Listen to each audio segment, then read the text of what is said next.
My name is Josh High, and I am with Swift Home Mortgage out of Brandon, Florida. We are a mortgage broker shop, which means we have access to tons of different programs and products and loans and loan types and interest rate sheets and just, a litany of information that your typical bank or a non-bank lender, retail lender, might not have. I mean, there's a place for banks and credit unions, and there's a place for direct lenders. The market is big enough for kind of everybody to have their own space to work in. So we have found throughout my 20 years of doing this that I prefer the broker model just because I can be nimble and I'm not tied to one rate sheet or one specific suite of products. We can stay nimble and move and adjust through the market as needed without having to change companies or get downsized or laid off or whatever the case is. So that's a little bit about us.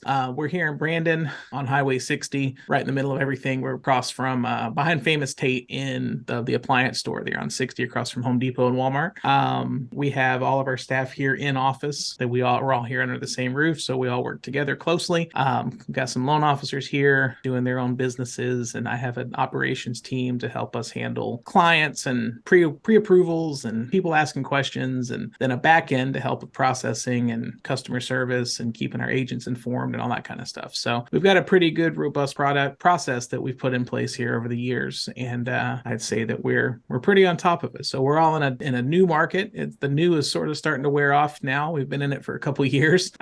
Rates are up, prices are up and they're holding, and inventory is still a bit of a challenge. So we're still in a weird market. And I thought that this topic of obscure loan products might be relevant to this market and to this way of thinking, since maybe your 2.5% conventional 20% down loan product is no longer there, right? So we don't have that to work with anymore. So I'm going to get into a few of these. This is not every loan type that's available in the market. There's stuff out there that we might be able to do that we just don't see very often, or if it's kind of like a unicorn type loan. So I'm not really going to get into those, but I'm going to get into the more of the common ones that you may not have seen in the past.